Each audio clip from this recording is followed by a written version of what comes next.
Good afternoon, or good morning, depending on where you are. Welcome to the webinar, Design Reinvention, Hospitality, Damn the Outlets, Rethinking Hotels, Restaurants, Rethinking Hotel Restaurants and Bars by Delivering Age Communications and C9 Hotelworks. Right, this is the fourth in this Think series. So we kicked off with Bill Bensley's Human Zoo. We then moved to Health and Wellness, Farm to Table, and now we're in the bar. And restaurant too. So I'm David Johnson, CEO of Delivering Age Communications, and I'm your moderator today. A couple of quick housekeeping points. There's a Q&A function below. Please put your questions in there, and we'll get to as many of them afterwards as quick after the presentations. The session is going to be recorded also. It's going to last about an hour. The presentation is going to last about 40 minutes. It'll be recorded and will be sent to you as a downloadable link immediately after this. So right, let's get going. It's time to have a bit of a rethink, a perfect time to have a rethink. Rethinking hotel, restaurants and bars, as guests are, frankly, just a little bit sick of the cookie cutter things that you find in hotels, and people don't really go to them. So it's time to have a bit of a rethink. Damn the outlets, and talk to some, and we've invited some speakers today to help us with that think process. So first up is Jason Williams, Creative Director, Proof & Company. So Jason's worked on a number of iconic bars, such as Singapore's Manhattan Bar, Atlas, 28 Hong Kong Street, Junior the Pocket Bar, and he's the co-creator of Widge's Gin. Jason, thanks for coming today. The floor is yours. Thanks for having me, and hi to everyone, and it's a privilege to be on a call with such an esteemed panel of entrepreneurs and restaurateurs and designers. So yeah, it's pretty cool to be in amongst this conversation, and thanks for the invitation. I'm just going to share my screen quickly. Hopefully we don't have an issue here. So I don't come from the hotel world. I mean, I did work in hotels when I was a lot younger, in banquets and and bartending, but I come from a bartender background, and I come from the independent bar world. And so I think perhaps in this conversation I can be useful because I have a different perspective. For the last 5 years, I've worked heavily with our hotel clients and the consultancy work that we do in our distribution business. But I still come to this conversation from a place of being a bartender, bar manager, and owner and operator of independent bars, as opposed to trying to come up with a hotel bar. I've got like three or four different talking points, depending how much I ramble on and when I get cut off. But before I go through my actual kind of talking points, I just wanted to put this slide up there. I apologize for the branding, Bill. I won't do that next time. But we use this when we talk to our consultancy clients because we really think there is a recipe for building a world-class bar in a hotel context. So, it involves supportive ownership, of course, not just from a budget point of view, but in terms of creative freedom, maintaining the vision. Obviously, the right designers. There's some, extremely talented and acclaimed designers on this call, for example. But again, having the budget for the right designer, but also having an open mind and having a diligent designer. This triangle of collaboration, owner/operator, maybe it's quite often the asset manager or the operator, hotel operator themselves, have to be really work in a spirit of collaboration with the designers and with us, the consultants, all in commitment and then time. We dedicate thousands of man hours to building a great world-class hotel bar, and we know how much it takes now through our experiences with hotels like Raffles or the Regent, or with our work with Marriott and all the other hotel chains. So we like to plant this seed with our clients from the very start, and always refer back to it if we start to see some wavering, whether it be from a vision point of view or a budget point of view. Just thought I'd whack that in there. So I guess my talking points, the first one is around concept or a narrative. I was speaking to Philip on this call as well, and we both agree that having a clear concept or a golden thread, as we like to call it, is really important. Still, there's so many bars or outlets, F&B outlets, that get opened as a bit of an afterthought. Maybe the revenue is helpful, but it's really not that important to a lot of hotel operators. So therefore, there's quite often a lack of concept or a lack of kind of golden thread or narrative there. At Proof & Company, we're very passionate about a bar having a clear concept or a vision or clear guest experience. Excuse me. The example that I show here is Charles H at the Four Seasons in Seoul, which was an Avro co-design space. The brief was that the client just wanted an American speakeasy. And that's really not exciting as a bar consultant, considering we've seen thousands of speakeasies created over the last 20 years around the world. But we knew that on a base level, they wanted an American speakeasy of sorts. And then we have this beautiful design that has touches of American influence, but then it's got beautiful Korean materials and patterns and all that kind of stuff. So we had to come up with a concept to fit in here. The concept here is called Charles H. Charles H was a cocktail historian, writer, bon vivant, culinary writer who traveled around the world, capturing his tales and his recipes. And he's got some great books, and he did spend time traveling throughout Asia and coming up with cocktails and memorializing cocktails. And so we thought we could base this concept around Charles H because there's some genuine history there in Seoul. And we got to connect this American concept or this American westernized cocktail bar with some authentic story in Asia. So while it's a beautiful space and the venue itself is beautiful, it's a beautiful hotel and the staff are fantastic and the drinks are fantastic, this golden thread or this concept that we came up with permeates through all the different pillars or all the different touch points of the venue. For example, I remember the day before opening, I had to run around Itaewon collecting knickknacks to decorate the back bar, typewriters and maps and vintage cameras and all that kind of stuff to help kind of finish off the decor part of it. The menu reads like its own kind of travel catalog. All the cocktails have stories and garnishes and names that are inspired by the life and times of Charles H. Baker. The marketing and outreach strategy really champions Charles H. Baker, the guest bartending program and all that kind of stuff. So whether it's the music, the uniforms, the cocktails, the food, they're all inspired by the books by Charles H. Baker. And so people really pick up on that when they come into the venue. So we start off with a beautiful bar, but we really then laid over a beautiful concept of golden thread.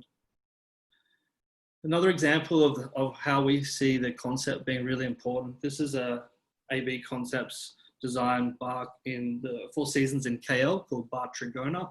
And we were just handed this space again, and we had to come up with a concept. It's called Bar Trigona, named after the Malaysian stingless rainforest bee that produces the honey of the same name. And the concept here is all around hyperlocality around the cocktail list and the ingredients. They've been awarded Asia's most sustainable bar 2 years in a row. And they have a really brilliant program of engaging with the community. They take their hotel guests, or they take visiting bartenders on foraging trips out into the jungle or the rainforest. You can actually sponsor a beehive. You can make your own honey, all those ingredients like cacao or coconut or coffee that's taken from the countryside then gets used in the cocktail program. So while it's this like really fancy bling cocktail bar, actually has a really authentic and genuine concept or golden thread that the hotel guest, the outside guest, or the industry can really latch onto, and it's quite a compelling concept. So the point I guess there is that it's much more than just having a beautiful venue. Of course, that's essential, but we think that our hotels should really invest emotionally in actually developing a clear concept or a narrative to the bar. Don't just open up another Blue Bar or Harry's Bar or some generic name bar. There's an opportunity within the hotel to come up with another story within the whole greater narrative of the whole property. And we think that's really important.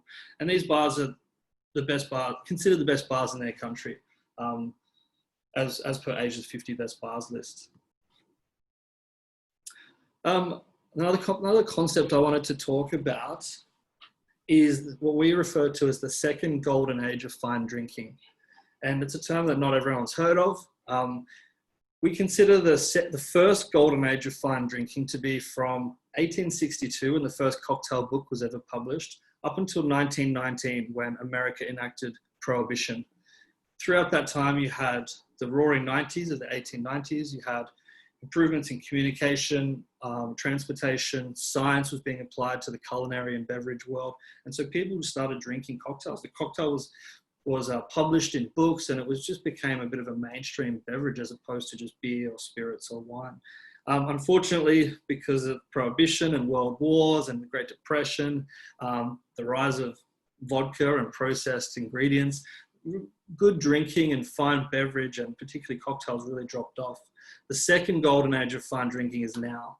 Up from the late 90s up until now, cocktails have gone mainstream. And, you know, my mum's making cocktails at home. People now just have a very good understanding and awareness of what cocktails are. They have a good value proposition when it comes to making decisions. That means that craft spirits have gone mainstream. Third wave coffee's gone mainstream. People know the difference between an IPA versus a golden ale.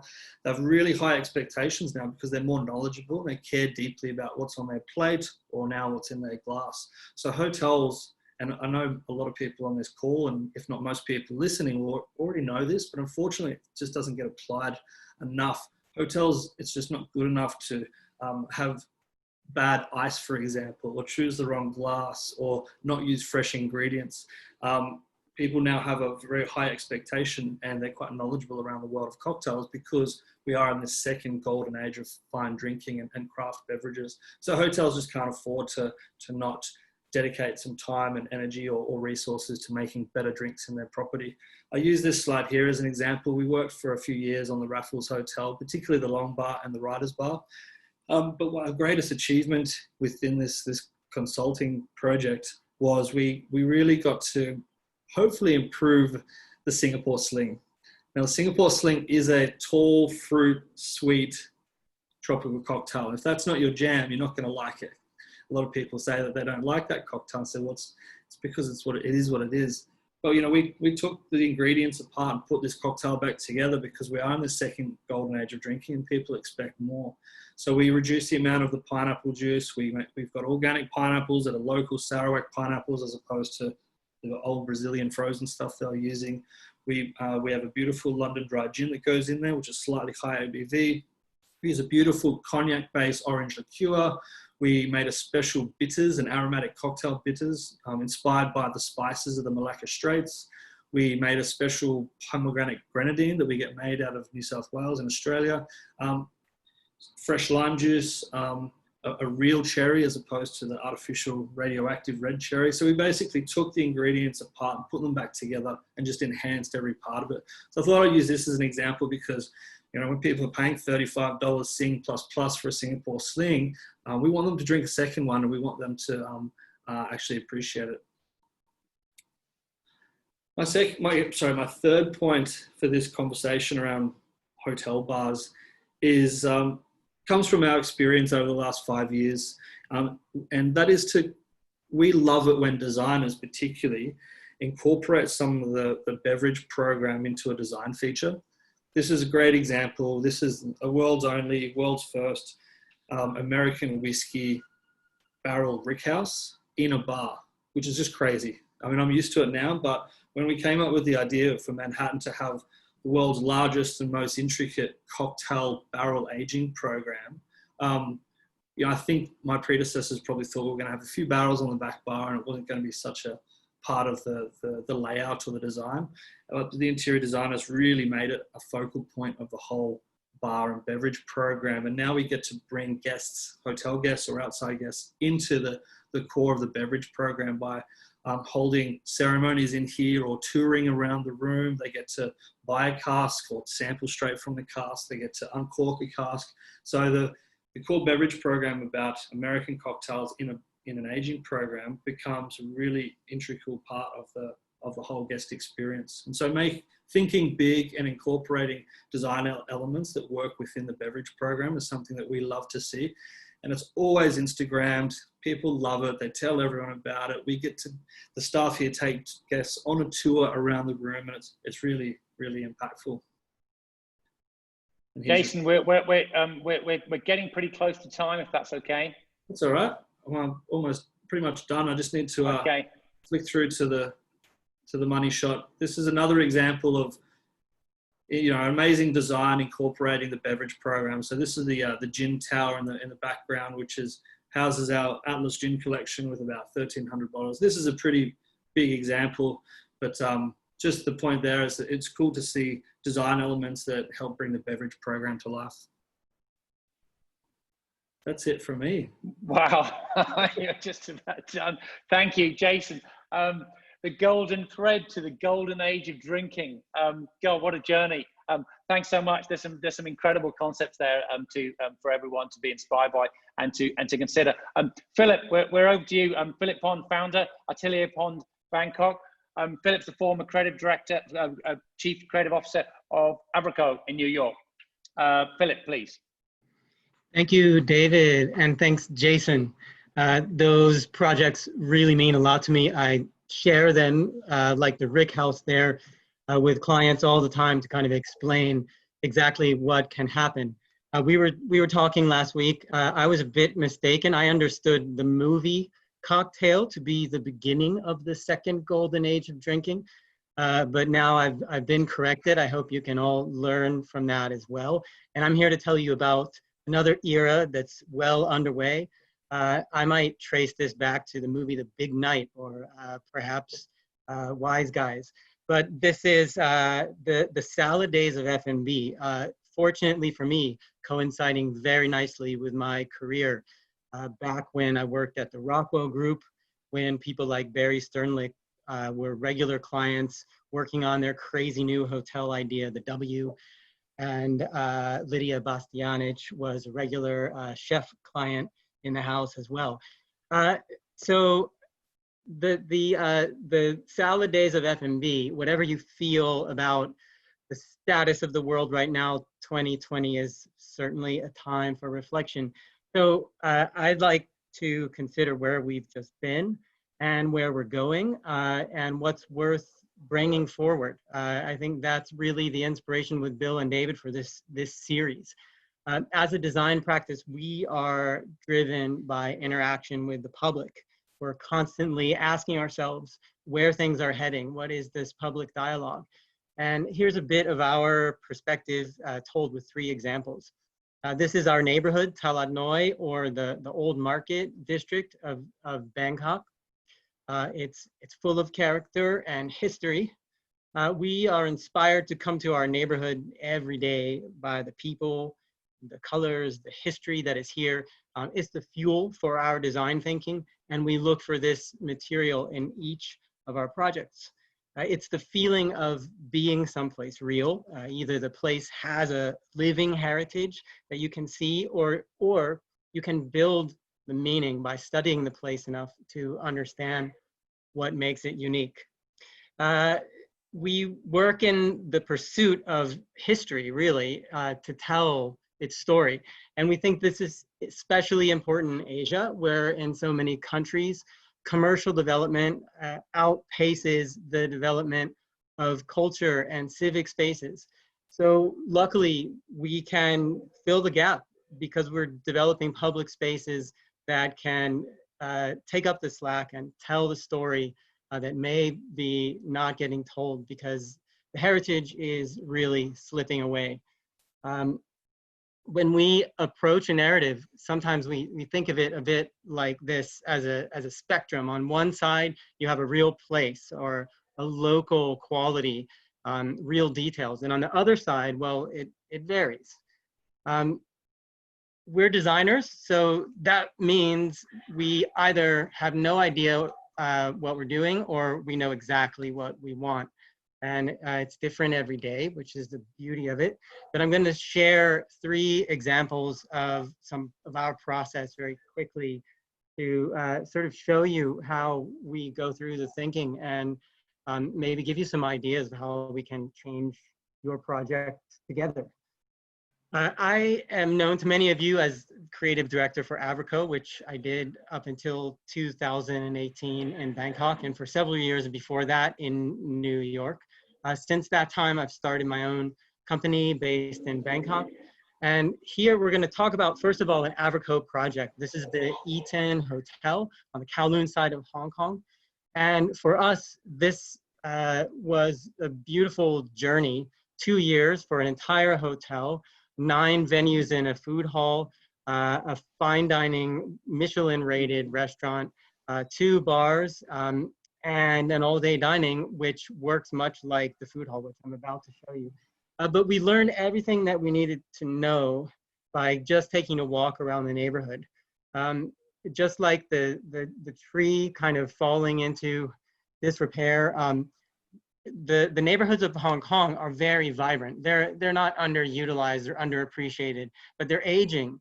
And the encroachment of new development is not the level of detail and sensitivity that we can see in the neighborhood with projects like the Mito Cafe here. This is really like a time capsule Rosetta Stone for us. It taught us how to build this pattern infused Art Deco modernism that characterizes this side of Hong Kong. And what we did was take that and really make it into our own language and suffuse every part of the Eaton Hotel with that. Not only is it what led us to the expression of patterns and metalwork and lighting zone by zone in the space, but it also changed the way, you know, that walking around the neighborhood, interacting with the storefronts, eating in the chap-cha-tangs, this changed the way we understood interaction with the chefs, the wait staff, each other in the restaurants. It's a very unique sense of space there in Hong Kong. And like that first image, a sense of layers and passageways and exploring, that led us to create a kind of all-day dining. And if you can believe it, this is a 2-level all-day dining, the top floor of which is a food hall and the bottom floor of which feels like a food hall, but is all run by the hotel. And really this works like the neighborhood that it's in. The way you enter, the way you move around, the way you look across the space to others, it's very much of the place in the architecture. An important part of Hong Kong is that it's a walking city. And so we made sure that we connected to the street in a pedestrian curb appeal way whenever possible. That happened in 3 sides of the hotel. And it also was made possible to access the bar on the 4th floor. That bar was far out of reach from eyesight, but by bringing this cinema marquee down to the ground floor, we can advertise events and really extend the experience down to street level. I'm gonna jump to another project now to the Philippines. When in Bohol, learning how to eat and how to cook like a Boholano. This is for South Palms Resort, a beautiful stretch of beach that's undergoing an expansion and evolution currently. And we were lucky to be invited into this process. And we wanted to make one of 4 venues on site, a fine dining restaurant in the architectural style of a Boholano house, a local style colonial house, a little bit Spanish influenced, but also like of the place over centuries of evolution. And what we found along the way, besides like visiting local houses, kind of learning that design language, is learning the language of how food is prepared in that place. And one thing we came to understand, how much of the food was made outside and how important for traditional dishes like lechon that was. We made the move sort of naturally to put the kitchen right outside of the entrance to the space, so it greets you. It announces this tradition of how things are cooked right away. And then it sets up a really interesting opportunity, which is the kind of thing that we live for as designers, double duty, you know, a kind of flippable, transformable role where the backside of the kitchen can open and become a cooking school facing the interior, very small dining room. So it's comfortable, it's residential scale, it feels like of this place, and it's very beautiful for us to get in and design this thing. So stepping to another space, I'm gonna make a quick stop in Hanoi. And so basically, what if, I will say, if we travel less, there's more of a need to show the guests something of what's not local, but what's far away. This is the other side of the coin, of course. But we're coming from an era of great awareness and working for a community of travelers, that's me, working for those travelers who are used to the depth and diversity of food. So what about the universal? How can we move along this like spectrum of local and specific, going a bit more universal and to a universal that is very useful? When I take my shoes off, when I sit on a tatami mat, I know I'm in for some great Japanese food. When I see string lights on a rooftop, I know there's a moody evening gathering up there. When I see hazy red light, I'm in a cabaret. Sometimes, and in our case, we are in a fine dining Japanese establishment, you find yourself on a roof with a fantastic view and a swimming pool, and you realize that some of the prescription of the Japanese dining format or whatever narratives might come from that alone can be balanced by these big universals of just enjoying the view, of maybe having a beer cocktail instead of a more complicated spirit. That there are some basic fundamentals that can go big conceptually. And that's really what we did here, leaving a sort of core sense of Japanese-ness, because that's familiar and accessible and it helps you access the experience very quickly. But then at the same time, balancing that. I guess I would say at the end here, thinking about planes, as a lot of people are probably thinking about airplanes these days, and how they're hopefully part of this next chapter. Like the Changshui fine dining airplane restaurant in the Thonburi side of Bangkok here, there is a sense of artful out of placeness, which I think might be in for a kind of reawakening, if I could say. I mean, we've been on a mission for a long time to dive into the local, and I'm still very committed to that. But let's say our pursuit of this local that happens someplace else is a little harder than it used to be now that we can't maybe fly as much. So at least for a little while. So we can dig into exploring our own culture, our own cuisines, our own homes.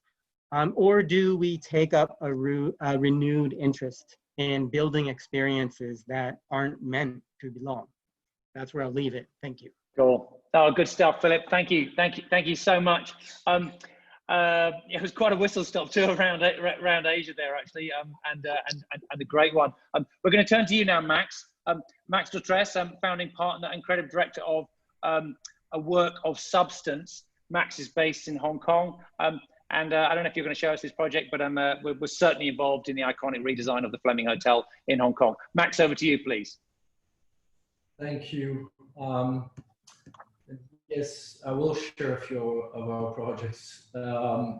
Actually, we're taking a more of a micro approach here. So we're going to look at really identifying what has make. Can you see my screen? Hello? Not yet, no. Oh, sorry. So what we've done here is I've done a sort of macro to micro approach in understanding how furniture is such an important display of our client's craft. So essentially everything with design is an opportunity to entertain a conversation between the guests and our client's product, which is what creates the experience. And every design element is a tool that maintains that conversation. It's an invitation to interact or to contemplate. The craft, the skills, and the produce that are in the kitchen and behind the bar are what we try to transcend, really generate throughout the space. So this is an ecosystem. I mean, a restaurant, a hotel are an ecosystem. This is, I mean, I'd say for some projects, and generally speaking, you know, when you work in F&B, food is really a door to culture, civilization, and to history. So the foundation of our work lays in an immersive and obsessional journey of discovery. Often the values that comes out of this journey are constant throughout concept and execution, and sometimes operation. So this project, The Ocean, is a fine dining experience that focuses on sustainable source seafood. We took a really Darwinian approach on this one to surveying, collecting, and recording and covering a design that explores seascape. It's a real careful study of marine flora, often geometries that reveals the raw and pure but equally complex and delicate gastronomic experience. This is, I think, a 2 Michelin star. Same goes for the tableware. And for I'd say this project called Paradis, which is a French Caribbean bar and restaurant, it's really celebrating the alchemy that lays in mixology. We use moon phase decorative lighting, adding to the magic of the cocktail craft, and even all the way to actually, oops, sorry. And even adding to creating our own house spirits. These barrels have been rolled out and exposed to different moon phases, and this add mystique to the blends. Speaking about the Fleming, first hotel in Hong Kong, it really sits in a very strategic location next to the convention center. It has defined the type of guests that the hotel attracts, and for most, they were looking for a practical but efficient or inefficient, but also with the history of the convention center with our Basel committing, more of a cultural experience throughout the years. Its location has led us to explore Hong Kong's maritime history. We have, for example, in the lobby, chairs with movable backrests that allow us to adapt as the demand changes throughout the day. So from a busy check-in to a casual meeting in the lounge across the space, you can really adapt to that demand.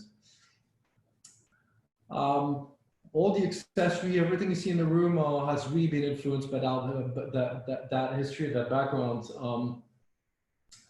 We've designed these portals that through the door signal your preference. So this is really a point of interaction between the guests and the front of house. We're always looking for efficiency at all time, but with always culture in mind.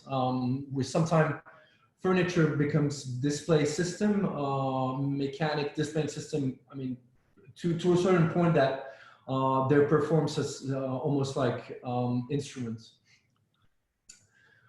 And again, I'm steering away from F&B, but I'm going far into how furniture can become intersect to a memory. And here with the bespoke amenity we created, a range that's been inspired by the history of Hong Kong and its name, Fragrant Harbor. The interaction is made through sometimes an object that can be taken away, and in this case, it's a scent that we hope will remain a point of nostalgia, bringing memories, and hopefully something that makes you want to come back. And a kitchen, when it opens, displays the craft, like we saw with Philip before, but sometimes you don't have that chance, and our skills lays in the ability to create a vessel that engages people. So whether it's to bring them to a hard stop in the street, or engage or open someone's appetites. So if you're hungry or in a hurry, we'll have your signals. So this is a ramen shop out of Hong Kong, but it's initially from Sapporo, and it's a shrimp-based broth. Ramen is very unique and different from the traditional ramen, and it's considered a revolution in the ramen world. We used a canopy as a color of the expression of that raw slurpy experience to really bring that essence forward. And sometimes, when you don't have the ability to, again, display something that's essentially a content with something that's more of a casual experience, here we display the menu on the wall, so through wall panelings, and this hopefully gets you to decide whether you want squids, prawns, or tuna. In Paris, this hotel renovation project was driven by its immediate environment. The building site sits in a 300 square meter garden surrounded by century-old trees. The district, on the other hand, is very, very dense and has little green to offer. So the direction was to create an urban floral sanctuary that was reinforced by the name of the street, which is named after one of the King's Garden. So the garden, we have 4 F&B spaces here, and the garden really transcendent through all the spaces. So from an atelier expressed through an extensive glass brick facade to the general language found through the building. this here, I mean, again, the garden oozes from the core to the outside. And the four F&B experiences in the spa are keeping the guests entertained with novelty and keep them within the property. So we use a symbol, which is this crate. It comes out of the garden. I mean, it could be a soil crate, and this crate became the icon of the hotel. It's a vehicle that brings the essences of the garden. It transcends also seasonality because now we're 4 seasons and we need to bring the produce out. And allows the content to move around the property from the retail corner to displaying pastries in the tea room, or the fresh garden produce on top of the open kitchen for lunchtime, for example. But as well, we also use this as sort of a bento box for your own cocktail, your own mixology and cocktail experience in the room service. Now, convincing the client that creating a complete bespoke furniture and lighting collection was adding an immense value to the identity of the project.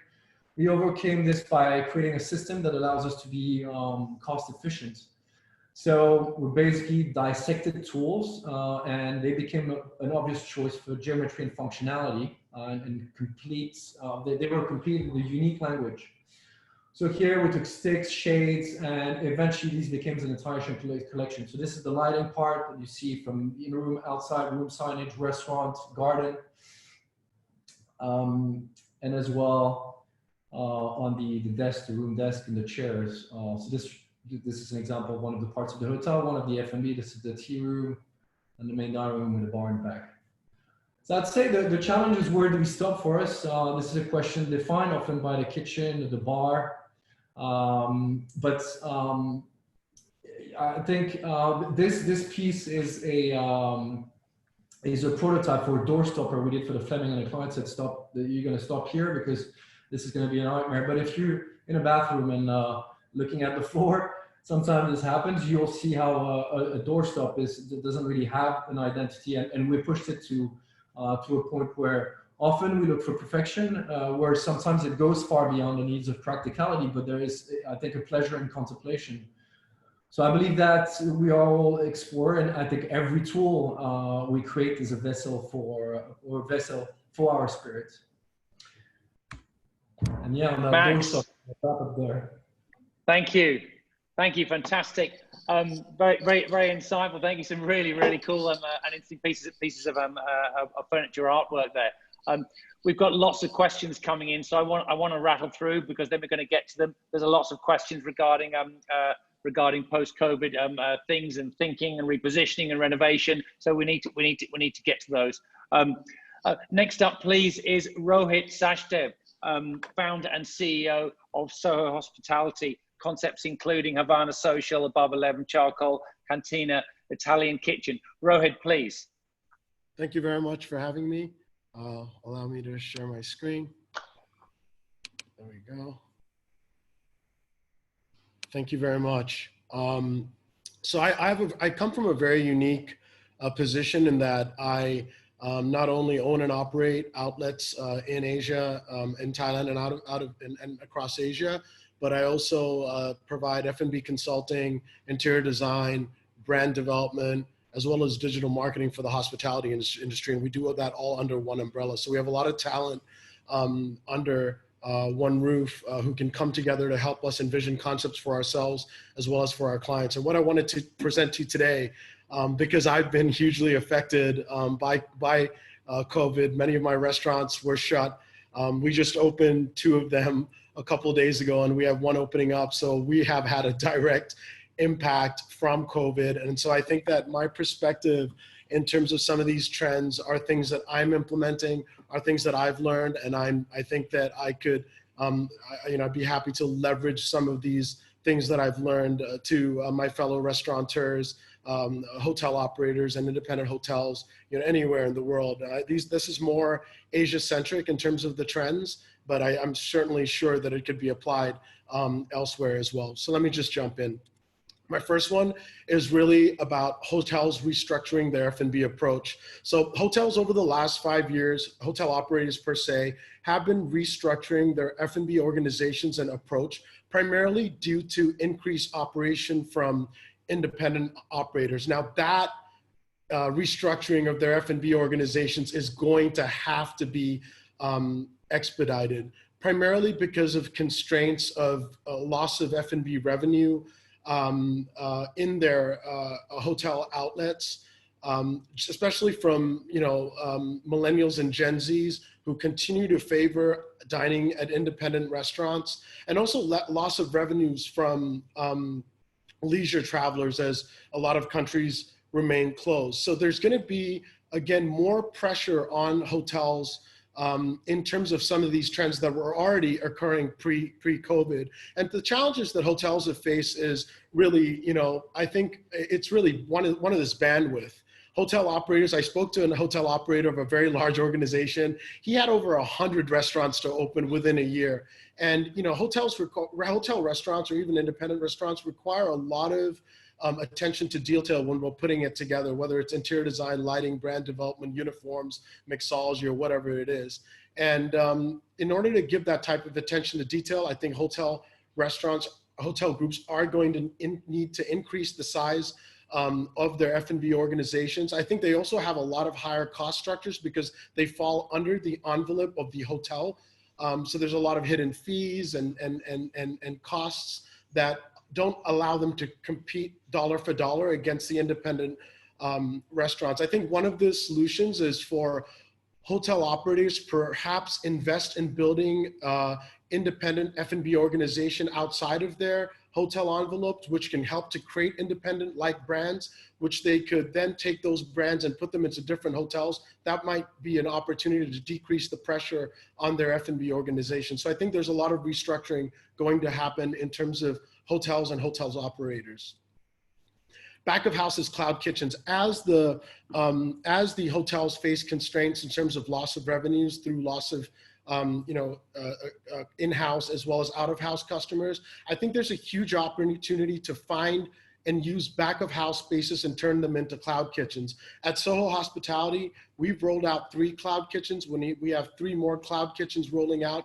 I think hotels are especially positioned to be able to take advantage of this, primarily because they've got huge buildings with a lot of underutilized spaces. They generally have huge back of house spaces and refrigerators. They over-invest usually from our perspective in terms of walk-in refrigerators and freezers. And they usually have very, very talented chefs who have a diverse range of skills and talent. So I think there's a huge opportunity for hotels to be able to use their back of house kitchens and underutilized space and turn them into cloud kitchens. Now, the caveat is I've got a bunch of cloud kitchens, but I don't really know if it's going to work when you only have 1 or 2, outlets per brand, 1 or 2 cloud kitchens per brand. I think you need an enormous amount of scale to make sure it works because you're paying huge commissions to the third-party delivery providers and aggregators who are going to pick up and deliver your food. So the word is still out on how that model is going to work and whether it's going to work, but it's certainly an opportunity hotels can look at.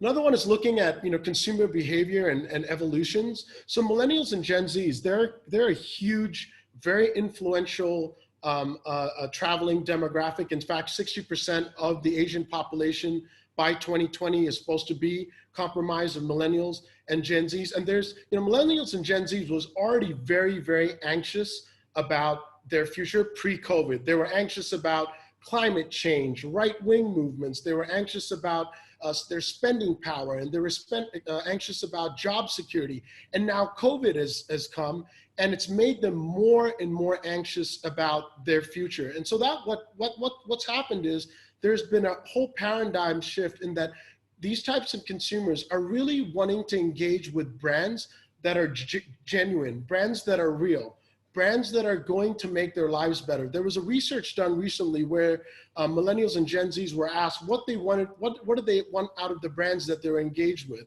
And they said that they wanted to engage with brands that had a sense of purpose, that were going to answer the question why, brands that were going to make their lives better. They want to see more behind the scenes content of what brands were doing, when they're not in front of their customers. They also wanted to see their brands being represented by real people as opposed to celebrities. So what that does is there's now a shift. we used to talk in hotels about the experience and how we had to have a great experience. And we used to emphasize the experience, and that's a given. Hotels need to have great experience, but the big brother of experience is authenticity. So whether it's in design or experience or the food you serve or the customers that you train, authenticity takes center stage. And that's one of the things we have to look at when we're creating new concepts. The death of fine dining, I'm gonna call it. Fine dining restaurants are taking a huge hit post-COVID, primarily because they already had, you know, the best locations, so rents are extremely high. They had to get the best talent in terms of front of house, back of house. They've invested a significant amount of CapEx, and also their food and beverage costs are very high. There was a research done by MacKenzie recently looking at post-COVID impact on dining in general, and fine dining. There was like, you know, more than a 50% decrease in fine dining right now, you know, post-COVID, and even looking at 12 months from now, they're not seeing much improvement in terms of fine dining. But when you look at, you know, QSR, I'm in the pizza business. I've got a brand called Soho Pizza, which you know, we saw increase in our sales post-COVID. And when we looked at that McKinsey study, the only food category that was showing, you know, increase in market in yield and in, you know, market capture post-COVID 12 months from now was pizza. So, you know, fine dining is going to take a huge hit. In fact, Rene Redzepi of Noma, he, if you don't know him, best restaurant in the world, he turned his restaurant Noma into a burger joint. He's selling burgers for $18.50, but he's selling just the basic cheeseburger and ice cream for you know, his customers and their children. And that's a great example of a dynamic shift of a guy who used to probably serve, you know, molecular, you know, beautiful food, plated food, and now he's going and he's, you know, basically disrupted his business. So I think fine dining, I don't mean it's going to go when I say the death of fine dining, but I think social smart dining, quick service, casual dining is going to be prevalent going forward. At-home experiences. So pre-COVID, there was a study done looking at home experiences and how much people were dining at home versus dining outside. And in the United States, 33% of consumers were dining home-cooked meals, as opposed to 67% eating food away from home pre-COVID. If you look at post-COVID, 55% were having home-cooked meals and 45%, you know, dining away. Now that in itself, that gap, now once things get back to normal, those numbers that I'm talking about are not going to hold in terms of, you know, 55% having home cooked meals, but there is going to be a larger demographic of people opting to eat at home. And that's going to cost the industry about $50 billion in the US alone. I'm sorry, I was not able to capture any data of Asia-centric data, but I think that's an opportunity. You know, we're seeing brands like Old Man from Singapore. They were starting to, you know, send pre-made cocktails, you know, delivery to their consumers. I started cooking at home. I hadn't cooked for 3 years, and I'm enjoying inviting people home and eating at home. So the whole element of dining at home, can hotels cater to home cooked meals? Can hotels send their chefs for home cooked meals? I think that's an opportunity as well that maybe hotels may be able to look at. One of the things, operation efficiency or die, one of the things hotel restaurants have been really, you know, not good at is innovation. The hotel industry never innovated. You know, Airbnb and OTAs came and killed them. Restaurants never innovated. And then we had, you know, Grab and Food Panda that came to kill us. Now, the problem with that is we inherently, you know, restaurants have been very lucky to be able to have a lot of customers coming in, create great amounts of profit and revenue, but never having to look at all the KPIs and look at benchmarking and look at all the, you know, all the different facets of their business to make them operationally efficient. We've been very fortunate that, you know, we build it and they come and we show great, you know, covers and revenues and bottom line. But did we actually look at the intricacies of our operations and to make sure that we were operating efficiently? I think today and going forward, we're going to see a lot of companies having to open the kimono and look into the various facets of their business to make sure that they're operationally efficient. Because when the customers aren't coming anymore, we have to make sure that whether it's in terms of staff utilization, food and beverage costs, energy costs, or any other operational aspect of our business, we're going to have to make sure that we're operating very, very efficiently. Especially hotels, they sometimes get to operate under the protection of their hotel operators, and I think that whole ideology will change and will need to change as well in order for them to survive.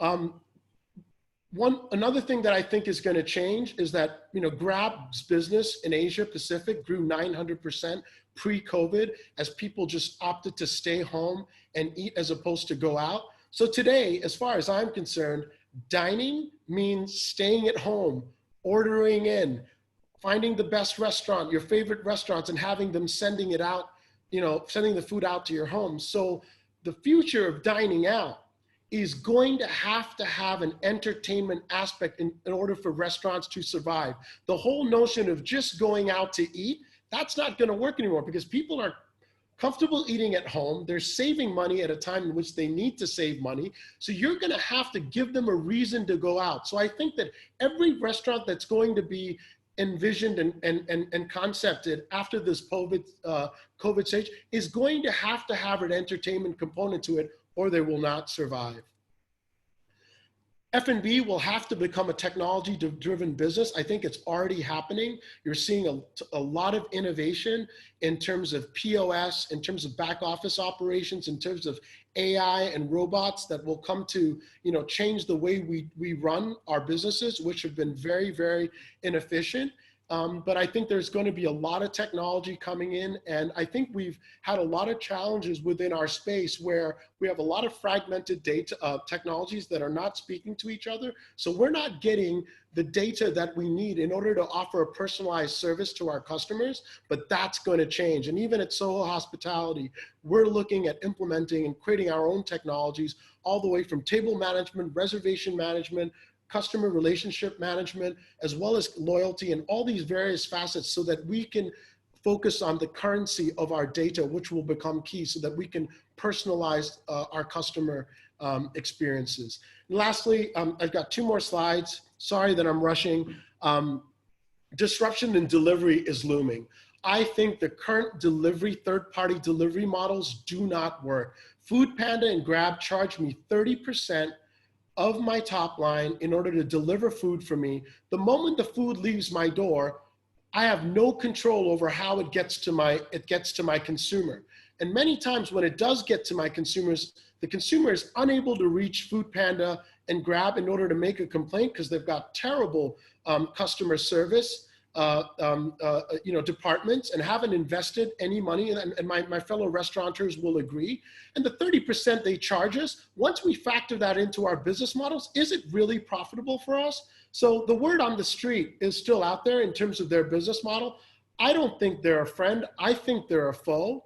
And I think some disruption is going to come in because the business model doesn't work. And most of all, remember one thing, they charge us 30%, but none of these delivery companies are making any money. I don't understand. There are massive amounts of consolidation going on in the markets, but none of them have turned a profit. So the business model doesn't work. I think there's disruption going to come in. I think that disruption is going to favor restaurants. And I think that the biggest mistake for these third-party delivery guys is that when COVID happened, they should have offered subsidies and discounts to their fellow restaurateurs, knowing that we were suffering, but they were too greedy to do that. And I think that's going to bite them in the bullet going forward. My last slide is that everybody's talking about post-COVID. My GM wants to do, he wants people to be able to get into the elevators without using their hands. He told me I should spend 300,000 baht, when we have no money right now at our hotel.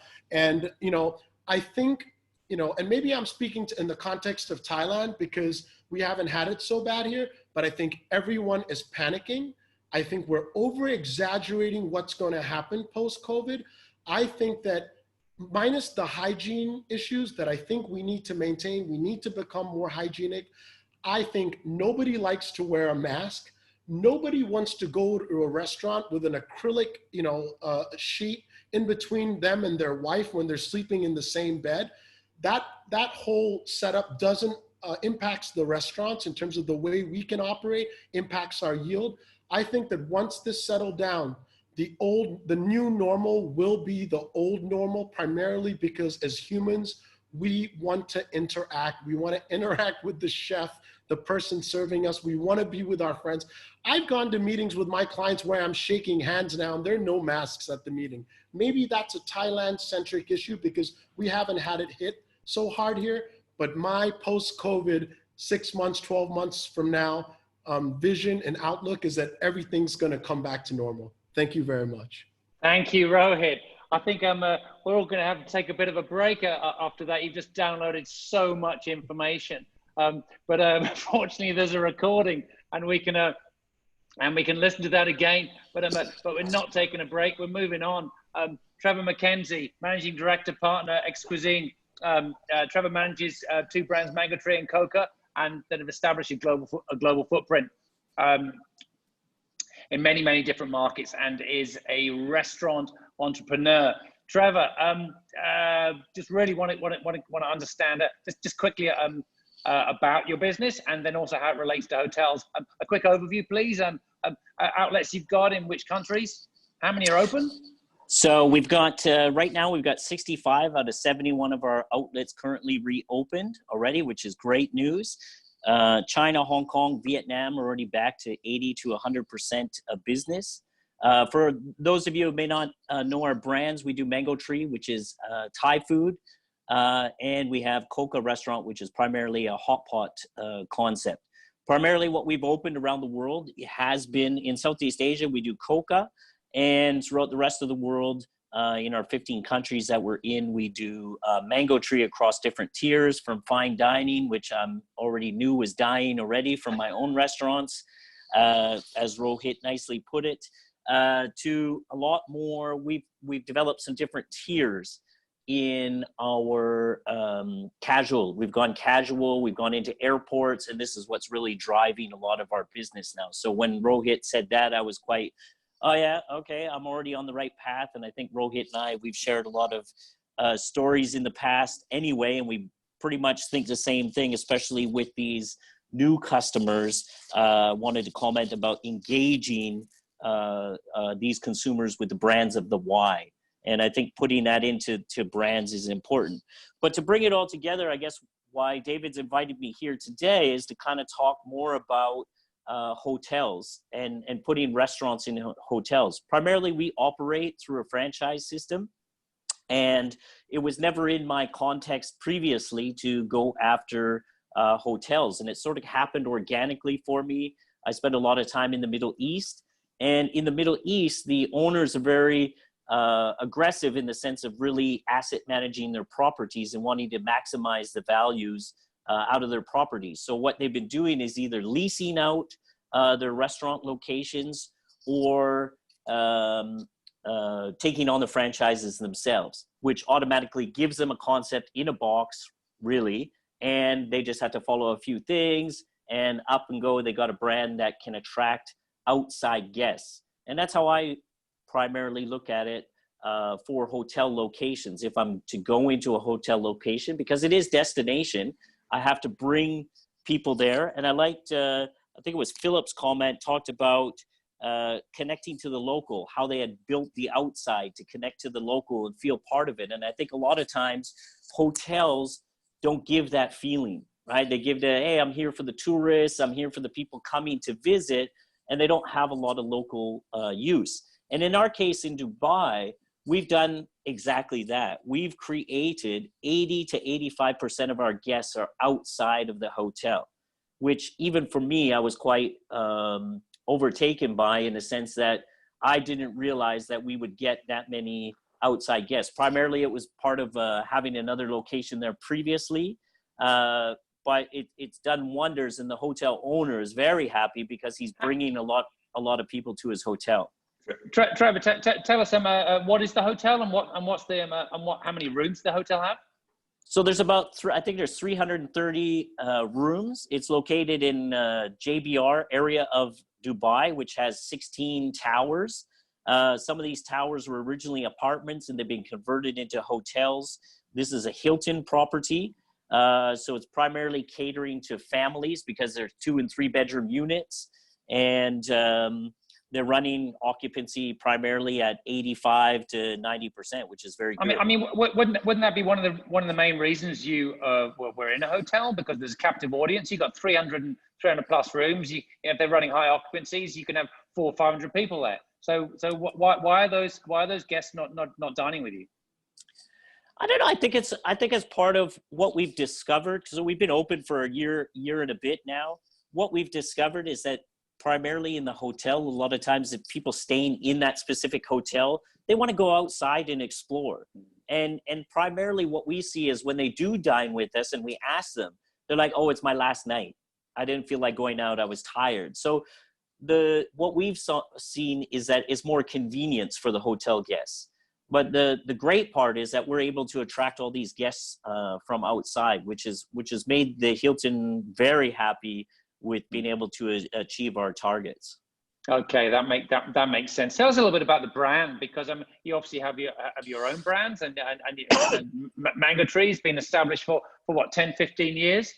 25 years. 25 years, excuse me, and Hilton a lot longer. And in that time, you create your own. Well, certainly Hilton's create their own rules, their own structures, and their own brand restrictions. How has that been for Mango Tree coming into that kind of environment? Has it been restrictive? Have you been able to do what you wanted to do, or have you had things a bit kind of nipped in the bud when you wanted to be more creative? No, I think working with the hotels is you've got that tri-factor kind of relationship, which makes it a bit more challenging.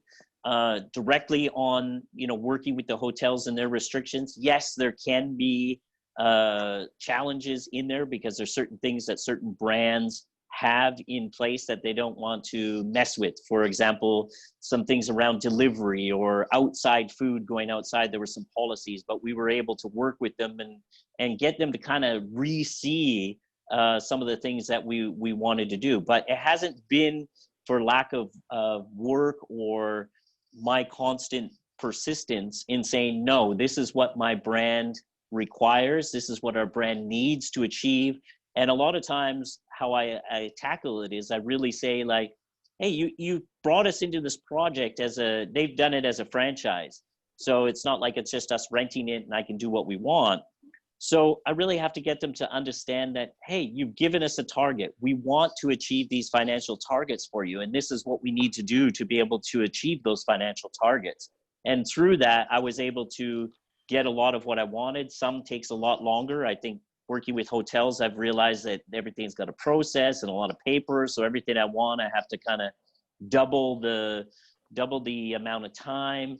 I have to be very, very conscious of asking for a budget way ahead of time and making sure I get into the budget on time, because even for new menus this year, I got denied because I wasn't in the budget last year. What about, and so what are the learnings? Just while we wrap this up, would you work with a hotel again?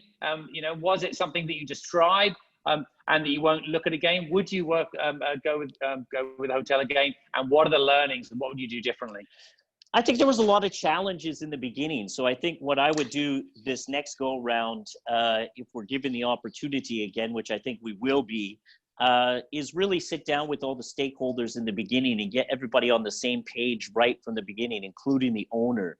I think some of the challenges you have working with hotel owners is you have the junior staff or the people that are reporting to the owner. And so getting directly to the owner was in our case a little bit of a challenge, and therefore it added a lot of delays, a lot of changes in concept a little bit as to what he really wanted, because at the end of the day, he's the one investing in it. So I think I would go forward really getting everybody clear on the same page first and then going forward. And then what I've seen now is, now that we've been open a year, they're sort of backed off and they've seen the proof is in the pudding. And so they're very happy with this. Awesome. Trevor MacKenzie, thank you very much Thank you. Thank you. We're going to move on to, just for the Q&A, we're just going to quickly go to Bill Barnett. Bill Barnett, Managing Director of C9 Hotelworks. Bill, please. Hi, how are we today? I'm going to quickly run through 10 things that hotels do wrong. Now, I'm a hotelier, so I'm man enough to say when we get things wrong, absolutely wrong.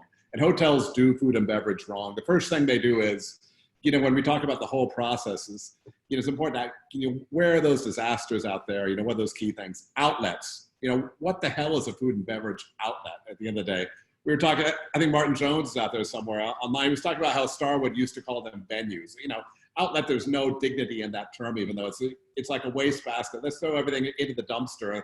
There go the outlets. You know, what's a bar and what's a restaurant? Why do people want to have an individual type of experience versus having 6, 8, 10, numerous amount of outlets where you don't even have a name, identity, where you're just creating volume? Again, it's a commodity. And this is certainly for me is one of the first mistakes is even starting from the get-go, here's the outlets. You know, that certainly is the wrong way to approach things. Space planning, and you know, we work with a lot of hotels going in with hotel companies, and a hotel has little disregard. I'm not gonna say it's exactly like certain people. There's no accountability, you know, from a hotel company. Again, when a developer is coming in saying, why do we need 2,000 square meters of back of house area, right? The hotel company, again, is saying these are our brand standards, these are things, but they're not the ones investing. You know, you as a hotel owner or you as a property owner is saying, I'm investing this money. And hotels do things simply because that's the way they've always done things without questioning the process. Where freestanding hotels and restaurants get space planning right is they're paying rent. You know, they're going out there and saying, we don't necessarily need the giant chef's office. We don't need back of house food and beverage office. We don't need back of house corridors and everything else. Space planning. They're spending money where the customer sees them. And this is why you're in the business. Hotels forget why they're in the business because they create these monolithic things, which almost look like the pyramids in a way of retrofitting, you know, space planning and, you know, deconstruct food and beverage areas, deconstruct back of house areas and spend money where your guests are going to see things. And post-COVID, more pressure to that even going forward, because again, people aren't going to be investing in the size of hotels they used to invest. There's going to be more pressure on space planning. Standardization, again, do you really need to have 20 logos in an outlet which says where you are? Why do you want to see the operator's logo every single place you go? Do you really have to have the stir, the toothpick, everything else? What degree of standardization? Because at the end of the day, there's no need for that. It's simply unfulfilled ego or something else just to continue to see a logo. Standardization does nobody any good.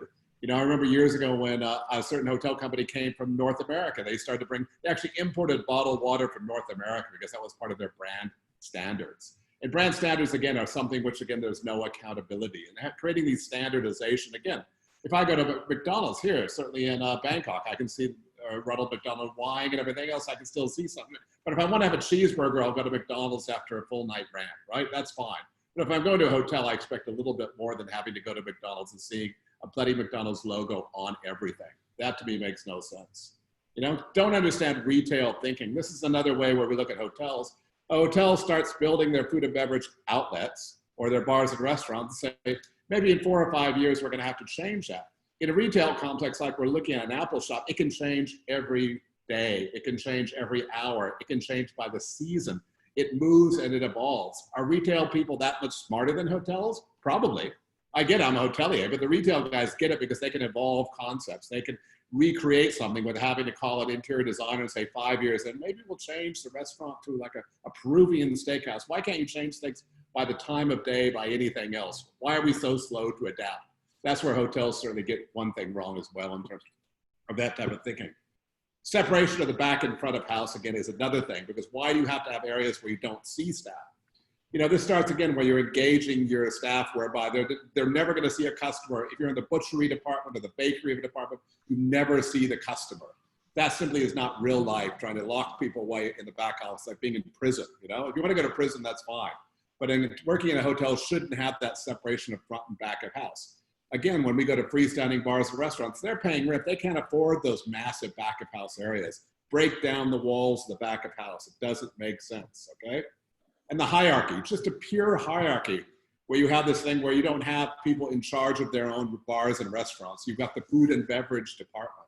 You know, again, it's become a massive behemoth about people who are storeroom characters, who are in charge of bars, outlets, banqueting, these type of things. You have to have massive organizational charts just to figure out who's who.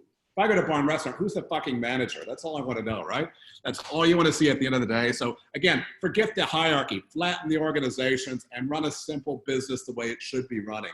Forget the hierarchy. Menus again, you know, going through this again. Why do we have to have menus across the brand representation? I'm a big fan of nasi goreng. I'm a big fan of a club sandwich, but it doesn't have to be every restaurant in a hotel everywhere in the world. It's not necessary, okay? If I want a club sandwich, I know where to go, okay? I don't need to go to every single, I'm not gonna go to Marriott Courtyard for a club sandwich. I'm sorry, it just doesn't work for me, okay? So again, you don't have to standardize menus as well. And then coming on to inflexible spaces. This for me is a big issue. You go to a resort hotel and you've got 200 people at breakfast, and what happens for lunch and dinner? You've got a vacant space. Again, the hotel brand standards say we have to have a 200-seat restaurant because 200 people eat breakfast. What happens for the restaurant the rest of the day, okay? In the real world, when you have a business, you can't operate on one meal period. You can't say we're only open for 2 hours a day. You've got to have flexible spaces where you can turn meeting spaces into other things. So I think inflexible spaces, we go out of COVID-19 and start looking at MICE areas. We look at inflexible restaurants as well. What's going to happen to that? Why can't areas change by the time of day? Why can't they change purposes? Learn from retail, learn from other areas. We're not just investing. We don't need the specialty restaurant, the coffee shop, the all-day dining restaurant, the tea room, all these different things. Use spaces intelligently. Rohit said it before. People want to have, again, they want to eat at home. Maybe you're sending your staff to these type of restaurants. So I think what's more interesting post-COVID is all these freestanding restaurants, maybe they should be populating the hotels. Maybe you should be joining hands with these type of outlets and going at it together, because you know hotels at the end of the day do one thing good. They provide nice places to sleep. But food and beverage, they don't do well, you know? And I think bottom line here for me is the end of the day is a name tag. If I've honestly got to look and somebody has to wear a name tag because I can't have a relationship with that person and say, who are you? What's your name? What is that? You know, you simply have to wear around these things in a hotel. That's where the problem starts, because it's simply a standard. People wear name tags because every other hotel does. It's symbolic of everything wrong with hotels versus restaurants, because they say they do it because they have to, okay? At the end of the day, a lot of room for hotels to learn food and beverage, but again, it's not about outlets. It's about bars and restaurants. You know, this is a period of crisis. You've got the guys, it's like being Leonardo in Titanic. He's out there swimming, you know, you've got the iceberg, you get the life raft.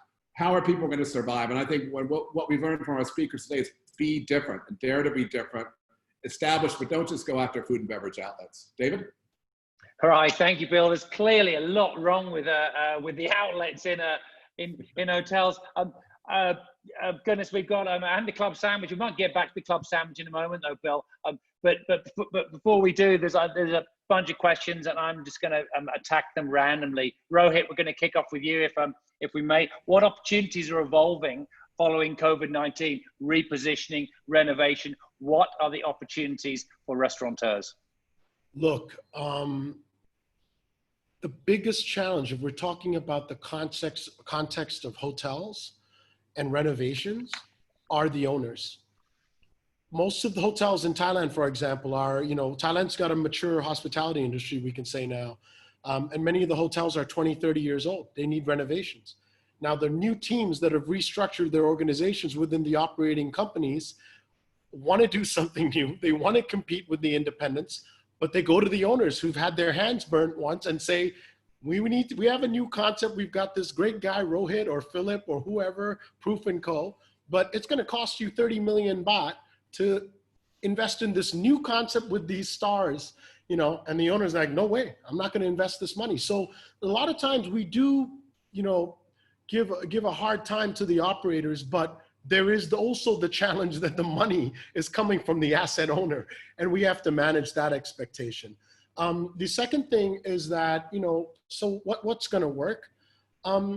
It requires, like what Bill has been saying, it requires unraveling the structures in which hotels have been operating. They're unable to compete with the independents today, and you know, I work on a project where, you know, I'm told I'm going to have a carte blanche to do what I want. But once I get into that process, you've got technical services and you've got, you know, a lot of people coming in there and wanting to cook the broth. So you know, that's a challenge. Where are the opportunities? I think like the hotel groups, I think the best way for them to look at repositioning is to perhaps look at independent restaurant brands that they like, acquire them, you know, give them the carte blanche to operate independently, and present these brands to their owners, you know, so that it could have that independent mindset and that independent operating culture.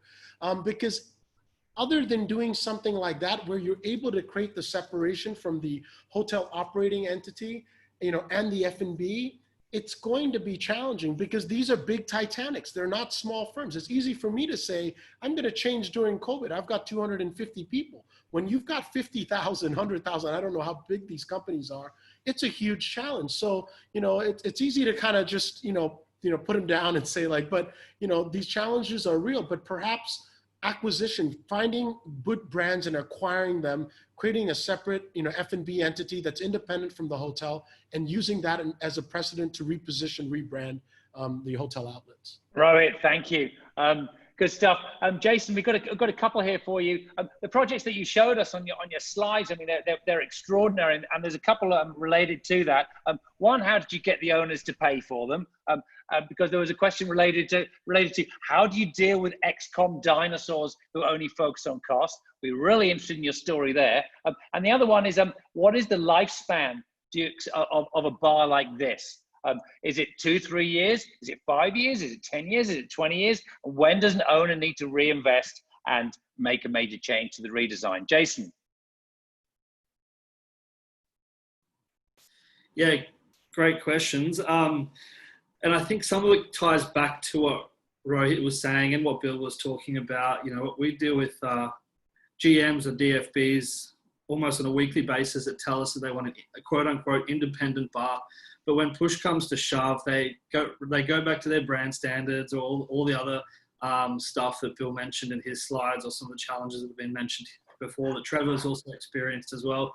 So you need an internal champion. You need someone who's got some decision-making power or some kind of influence upwards to really stick to the vision of having quote unquote an independent bar, because it's very challenging to be creative and to do things a little bit differently, whether it's early from a layout perspective, like Bill was talking about, or whether it's, you know, spending that extra bit of money on a creative beverage menu when it doesn't stick to brand standards or it's not in their budget. Even headcount, like there's so much rigidity around like the talent part of opening up a bar in the hotel world that it can be really frustrating. And, you know, like I have hoteliers that come to me and say, we want a bartender with tattoos. Like they just don't get the fact that, like, you know, they go from we need a mixologist. I'm like, well, you don't need a mixologist. You just need a bar manager. Or we don't have bar managers. Okay, well, who's going to take ownership of this bar? So there's a myriad of issues there.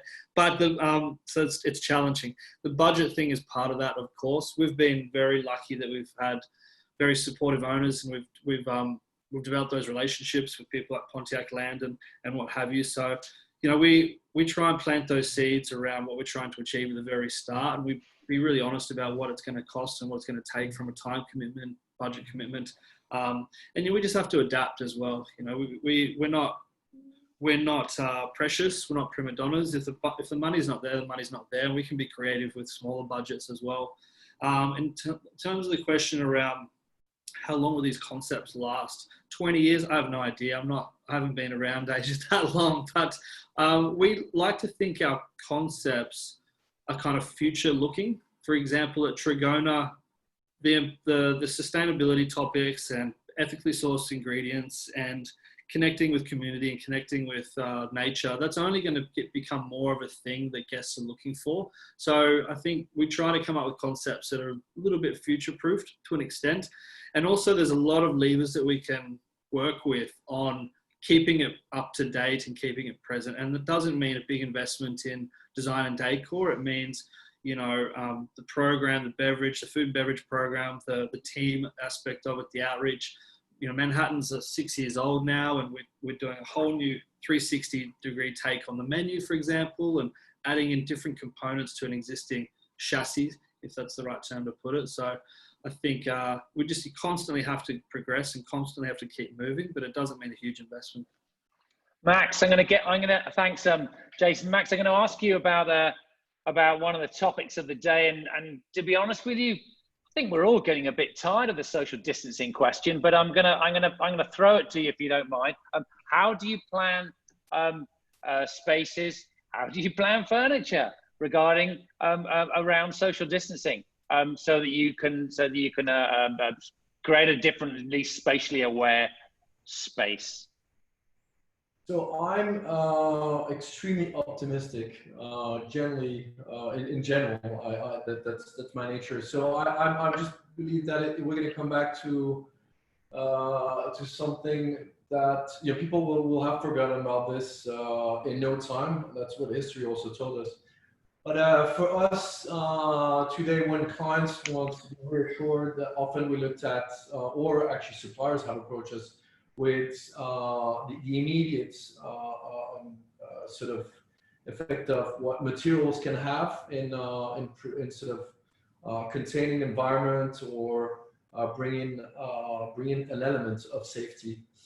But other than that, I think I think that restaurant will thrive again the way it was before, and I disagree with fine dining as well. I think people will adapt back to the demand, and it shows that what's beautiful with those fine dining owners is that they managed to turn around and shift the business into something that was a lot more in tune with what the environment was asking for. So yeah, I mean, I'm looking at a future that's probably gonna have things that's gonna look pretty much like they were before, and I'm hopeful of that. Good. Keep hopeful, keep positive. That's great. Philip, I've got something for you here. More local market. Certainly post-COVID, and no one's quite sure what's happening with the international markets coming in with kind of a tourism perspective. A lot of people are looking more locally.